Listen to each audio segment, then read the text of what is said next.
Hey, what's up, guys? My name is Mike. Just want to share a little video with you about my ACL reconstruction surgery that I had.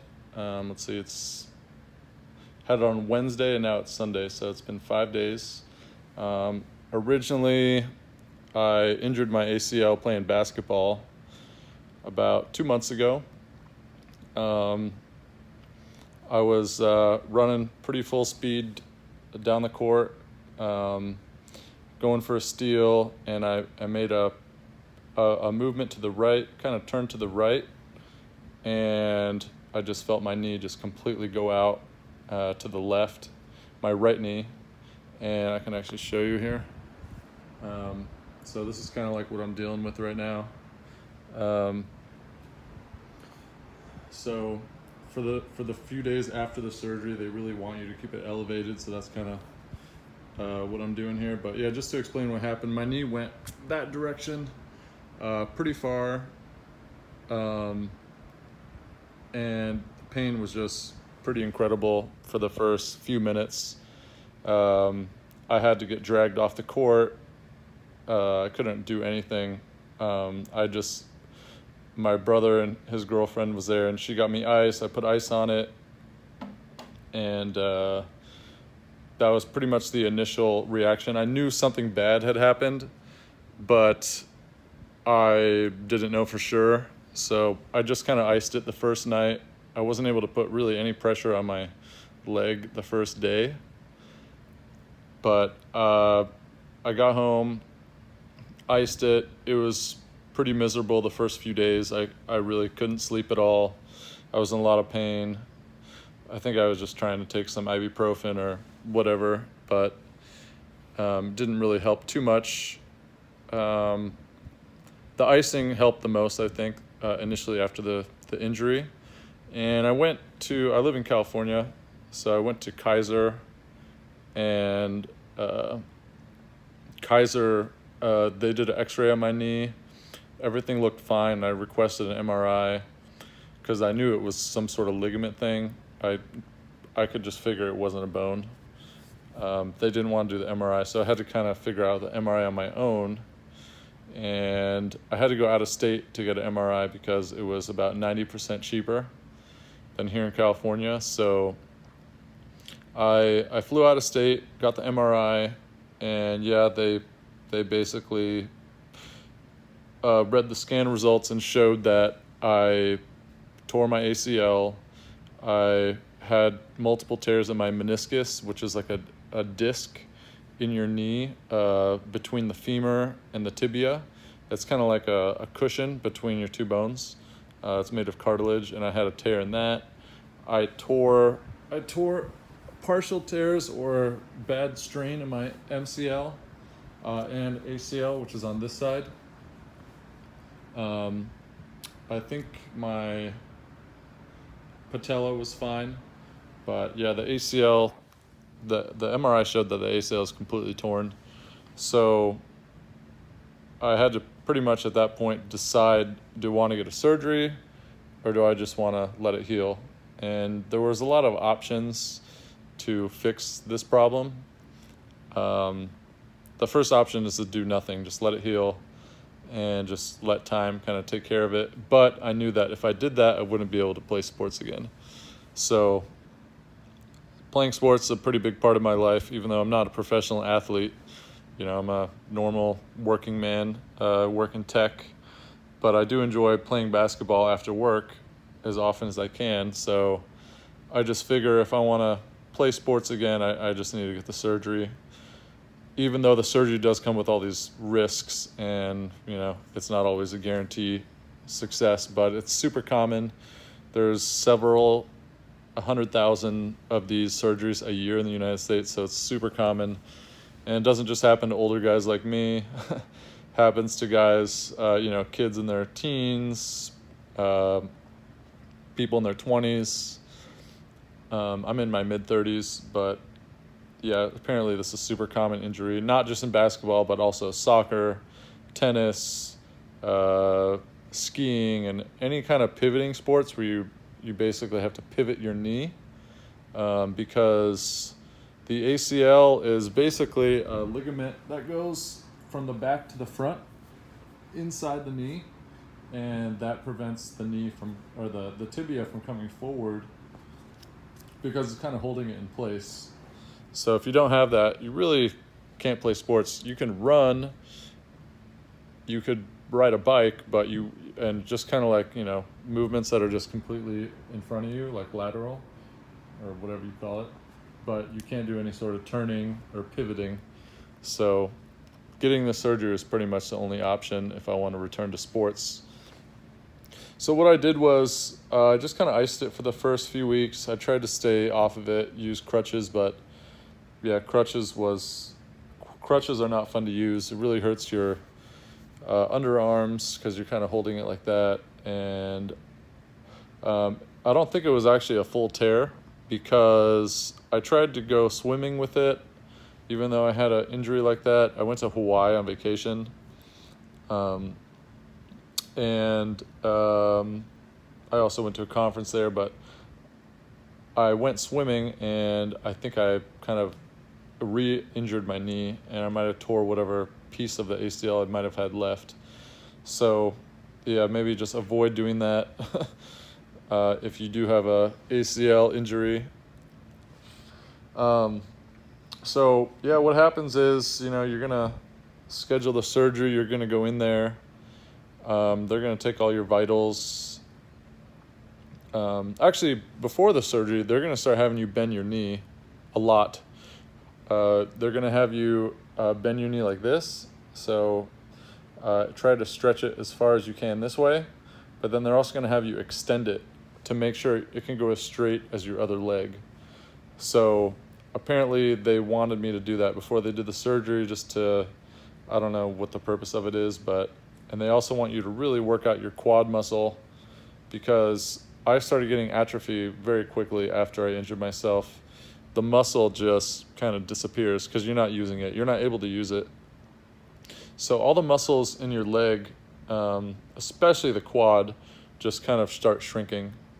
And that's kind of a problem, because then you just lose all the strength in your leg.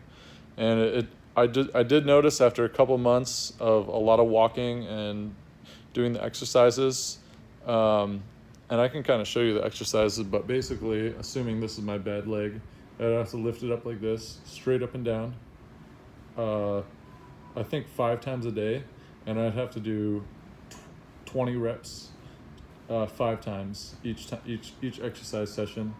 Then I had to do this exercise to kind of bend the knee, which is you drag your foot towards you, and that bends the knee. Then I also had to put my foot on, some pillows or something, and kind of get it fully hyperextended like this. And also they wanted me to flex my quad like that and do that.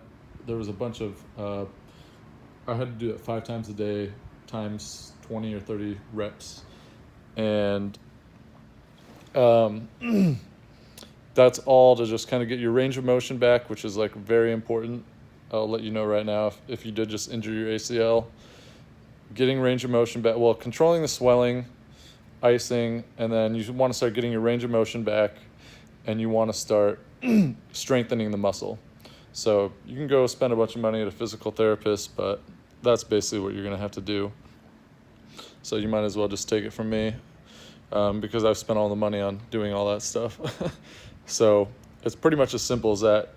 They told me I can use an exercise bike, so I did exercise bike a little bit. That definitely helped. They told me to avoid the elliptical machine because of stability, because I did notice that my knee would buckle. If I took a weird step or something, my knee would buckle, and it would I would feel the, I would definitely be able to feel the instability in the knee when I was walking if I took a weird step. So you just want to walk very carefully, and you want to make sure that you're not going to injure anything else. So it does take time. I know a lot of NBA players get the surgery like within a couple weeks after the injury. That's fine according to my surgeon. if you can get that range of motion back and you can get the swelling down. So I waited a couple months, basically 2 months after the injury to get the surgery. I wasn't able to actually schedule it. There was a cancellation. I was able to get it. But I think it was actually a good decision because by the time I actually got the surgery, my knee was feeling great. Like I was walking everywhere. I had like no problems getting around. I can go up and down stairs. Initially I had to do one step at a time going up and down stairs, but after it started healing, I was able to go down and up one stair or 2 stairs at a time. So like alternating my feet. So, to prepare for the surgery, I was having to do all those exercises. It was pretty painful, but after the first few days, you really start getting that range of motion back and it doesn't hurt as bad. So I wouldn't worry too much about that. Going into the surgery, you're going to have someone bring you there. I had my mom bring me because they need someone to drive you home. So you go in there. It takes a few hours. They put it's kind of like a air mattress blanket on you, and it's heated with there's hot air going into it. So it kind of keeps you warm. They're going to put an IV in your arm, which the lady couldn't find my vein, even though it's right there. She got blood everywhere, had to poke me a few times to finally get it, but she did get it. And then you have to fast for basically, I think it was 16 hours before the surgery. So they told me to fast from midnight. My surgery was at 2 the next day. So that's, 14 hours. So you want to fast because apparently when they do anesthesia, the sphincters on the top of your stomach don't automatically stay closed. So if you have food in your stomach, it can come up and cause problems. So you want to fast. And you can't, and they told me not to drink any liquids that were the only liquids I could drink were like water, coffee, without sugar, without cream, without milk, nothing that's not clear, and then no juices, so like no grapefruit juice. Apparently grapefruit juice and anesthesia do not mix. And then before the day before the surgery, I had to go in the hospital and pick up a pre-operation kit, pre-surgery kit, and it has a drink in there. It's like a Gatorade kind of drink, and you drink it 2 hours before you arrive at the hospital. So I had to arrive there at 12. So I took the drink at 10 a.m. and you have to drink it within 15 minutes. So I took that drink, and it's basically helps your body hydrate or something, and it helps you go into anesthesia, and it helps you come out of the anesthesia. So that's basically what that drink is for. There was something else in that kit. Oh, they give you these wipes. It's like an antiseptic kind of wipe. So you can take a shower before the day of the surgery, and then you wipe your whole body with these wipes. Basically your neck, your arms, your hands, your chest, your stomach, your back, your whole body except your groin and mouth and any sort of openings. So that kind of like prepares your skin so that there's no bacteria on it. And then I also did it the day of the surgery. I just redid my whole right leg that morning.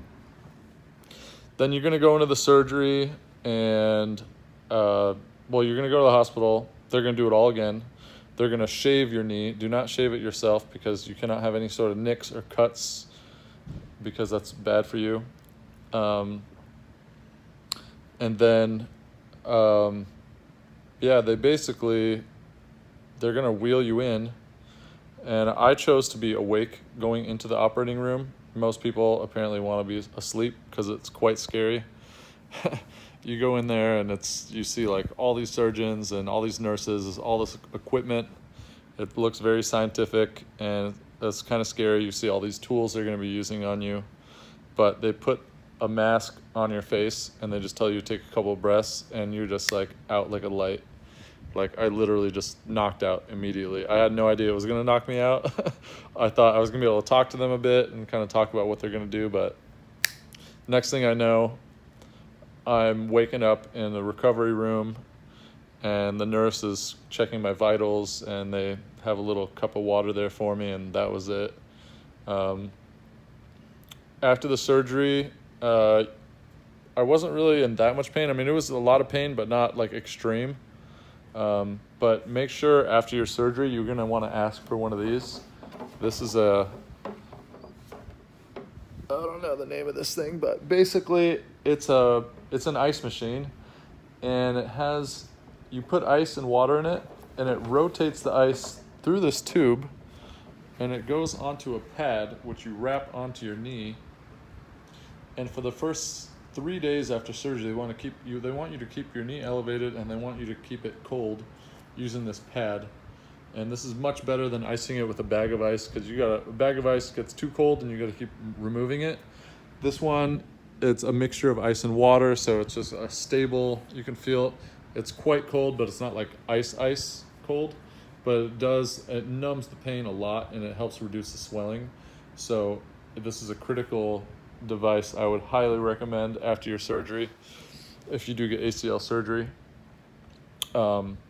And then, this is the dressing. They keep a dressing on your leg like this, and they tell you not to remove it for 5 days. So in a couple days, I'm going to remove it, but for now, it's just as it is. I assume that my wounds are still there, and they're still, I don't want to say raw, but I'm just going to follow their instructions.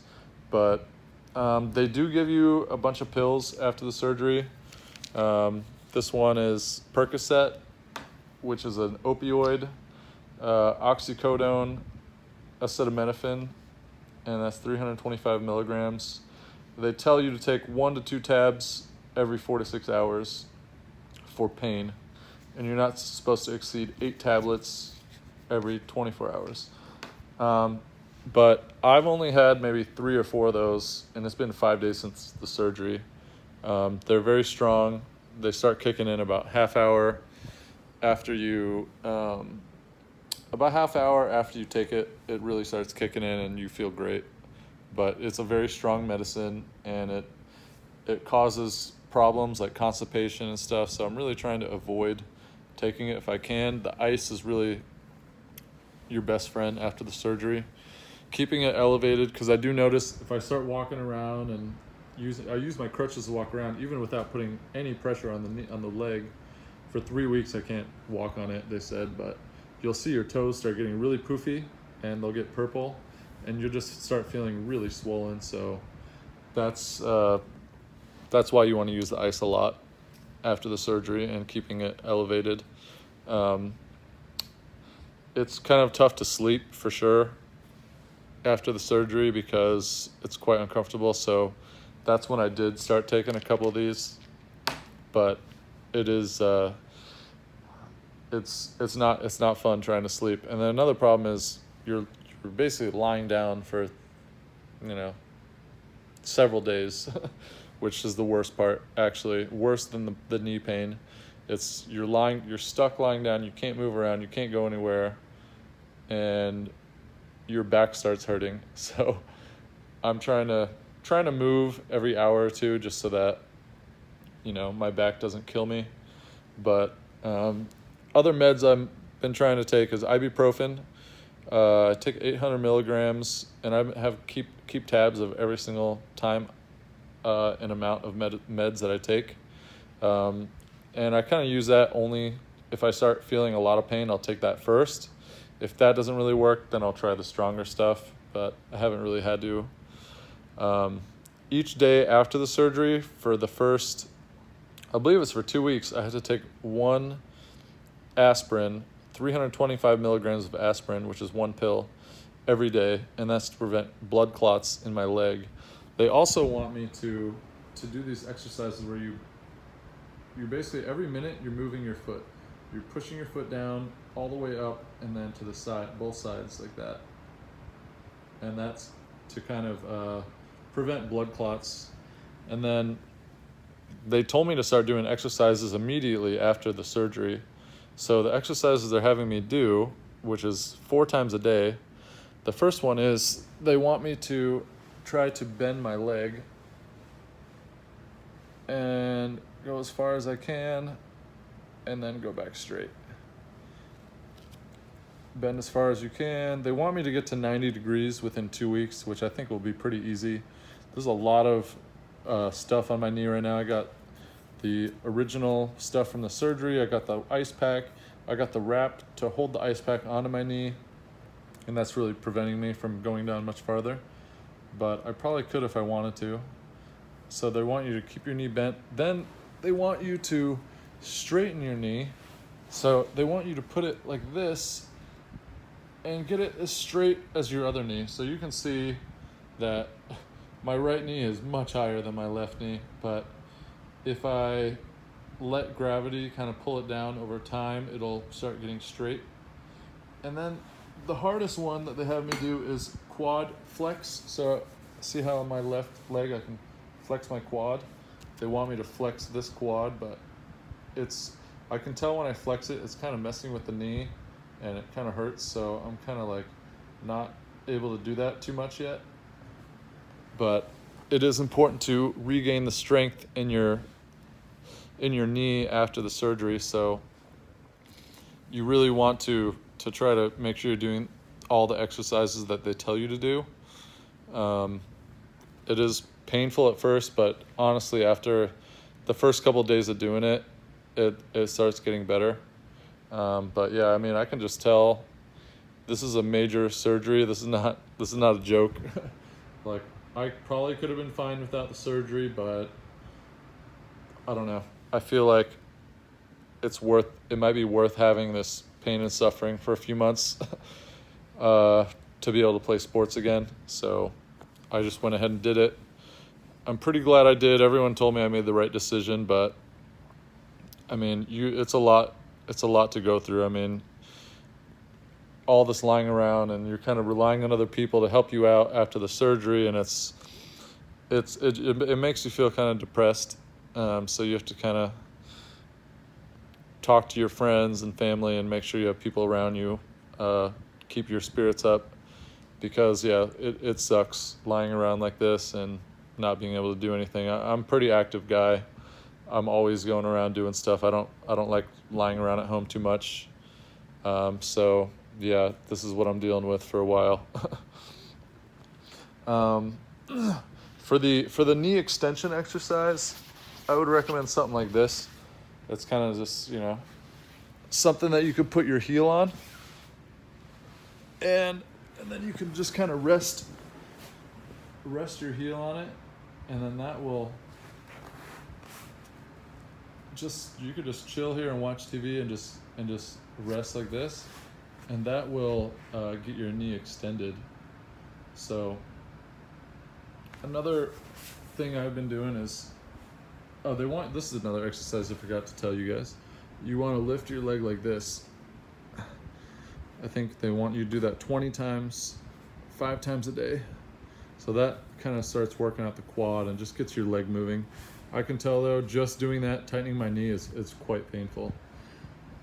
But I really have to keep doing it. It's been 5 days since the surgery, and really got to start working on your physical therapy, because if you don't, your knee can lock up. And if your knee locks up, then they're going to have to do another surgery. So to prevent that, to prevent the blood clots, you want to keep everything moving. You want to do the foot pumps. You want to do all the exercises they're telling you to do.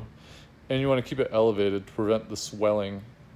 Another thing that sucks is they don't want you to fly they told me for 6 weeks. So I can't fly anywhere. I'm a pretty avid traveler, but for the next 6 weeks, I really can't travel or fly anywhere, because there's a risk of getting a blood clot in your leg or in your whole body. I think it could travel up to your lungs. It can go pretty much anywhere. So yeah, that part does suck. But I'm getting my pilot's license, and we only go up to a few thousand feet during training, so that might be okay. I'll have to ask the doctor if I can continue with that once I'm able to walk. But yeah, basically you're not gonna be able to fly at all after the surgery. I mean, I can barely get around. I'm staying with my parents because I need someone to help me after the surgery, but yeah, you're not gonna be able to do much. So yeah, I just wanted to share it. after this surgery, I've watched so many YouTube videos of people getting their ACLs redone. So I just want to make a video and share my experience with you guys. I would highly recommend, before playing sports or anything like that, you want to strengthen your leg. That's number one. Number two, don't be overweight going into sports. Like, I'm a little heavier set. I wouldn't say I'm fat, but I'm definitely not like in the super fit shape that I could be. And that extra weight, even it might only be 15 to 25 pounds extra weight on my body. That extra weight actually, I think, is what caused this injury, because when I made that turn, all the extra weight pushing on my knee when it was kind of extended the wrong way is what really made it go out, and that's what ripped my tendon and everything. I didn't hear that pop sound that a lot of people hear when they tear their ACLs. Apparently there's like a pop sound, but it sounded more like a crunch, and the pain was just like incredible. Like, I basically screamed a few times right when it happened, and then yeah, I knew it was bad. And I couldn't even imagine, like, I know people like Klay Thompson or whatever, they tore their ACL, and then 10 minutes later they're walking, going to shoot free throws. Like, I couldn't even imagine doing that. That's how bad the pain was. He must have an extremely high tolerance to pain, but yeah, I basically couldn't barely move the first day. So yeah, other things I've looked into to kind of work on my physical therapy stuff is there's something called I think an MCL machine. Basically, it's a machine that moves your leg while you're just sitting here. And I asked my surgeon if I can get one of those, and he said that's kind of an old technology, and he doesn't recommend it. And even though it does help your range of movement apparently, but he said it's not good to have a machine doing that, so you just want to do it on your own. So this guy seems like a pretty highly experienced orthopedic surgeon, and I'm just going to trust him and do it on my own. I'm going to follow all the instructions given to me by the hospital. I do have to go to physical therapy. I think next week is my first appointment. Then another week after that is my post-operation appointment with the surgeon. So I'll be able to get more information and find out, how long my recovery might be, and what else I can do to improve the speed of recovery so that I can, get back to my life. But yeah, this is pretty much what I'm dealing with for the next 3 weeks. I can't really walk. I mean, I can use the crutches, but I'm not supposed to definitely put any weight on the leg. So just going to keep doing this and educating myself, working on my physical therapy, just going through the whole rehabilitation process. But yeah, like I said, if you don't want to do this, which it ain't worth it, I'll tell you that right now, look up some ACL strengthening exercises, and that basically means having really strong leg muscles, having flexible leg muscles so that you can really have control in the knee. There's going to be hip exercises they're going to have you do, quad exercises, hamstring exercises. Oh, that's one thing I didn't mention. They were going to do a patellar tendon graft where they take a piece of your bone out of your kneecap and a piece of your bone out of your patella, and then they're going to take a third of my patellar tendon with a bone on each end, and then what they did was, the surgery, they drill a huge hole through your leg, through your tibia and your I forget all the bone names here, but instead of doing that one, which is more invasive, but it's good for like athletes, professional athletes, stuff like that, I decided to have them take a graft from my hamstring back here. I don't know if they took it from this side or this side, but that's a lot less invasive, and that's why I chose to do that graft. And I decided to do that actually the day of the surgery when I was talking to the surgeon, because maybe he was under the impression I was like a really, big basketball player, which I am, but I'm not professional by any means. I'm just kind of recreational. Play at the gym. I'm on my company team, stuff like that. It's not serious. I don't play basketball to make money. It's just for exercise. So he said doing the hamstring graft is almost just as good, but it's a lot less invasive. I'm not going to have pain on the front of my knee. I'll be able to kneel, because apparently if you get the patellar tendon graft, you're going to have pain on the front. There's a huge incision that they make on the front. They take chunks of bone out, and the healing process takes longer, and it's also going to prevent you from kneeling in the future, possibly because of pain. So I decided to do the hamstring graft, which, according to my surgeon, the day of the surgery, it's almost just as good. And I've actually looked at a lot of research online about this, and it's proven to be like 95% as successful. So I'm pretty glad that I just decided to do that one instead of the more invasive one, which would take longer for recovery and all that kind of stuff. But I think I'll be all right, because I plan on being much more careful from now on. Playing sports, I'm going to take it easy. I'm going to make sure that I'm ready to play at the intensity that I'm at.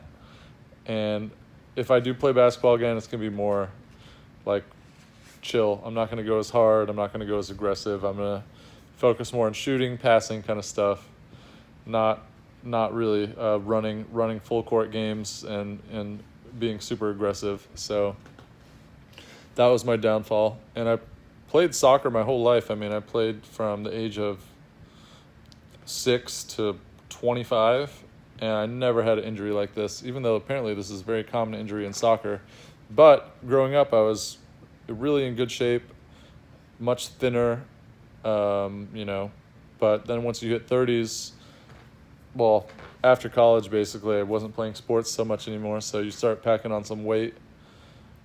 And yeah, I think that's kind of like what led to this a bit, is I'm trying to play sports like I was in my teens or 20s, but I'm a little older now, and it was just my time. Like, I played basketball for 5 years, and finally something like this happened to me. I've seen other players have this injury. I've seen people break stuff, horrible ankle injuries, knee injuries, breaking noses. Like, even on our company team this year, someone broke their nose, like all kind of injuries. But it was finally my turn, and here I am. So yeah, if you guys have any questions about the ACL surgery or the process before, after, I feel like I'm pretty knowledgeable on the subject just from a patient standpoint, because of all my research from the time of getting the injury to now after the surgery. I've read so much information on it. I've talked to so many different people, and trying to educate yourself as much as you can. But if you have any questions, go ahead and ask in the comments, and maybe I'll make another video in the future about my recovery. So thanks for watching.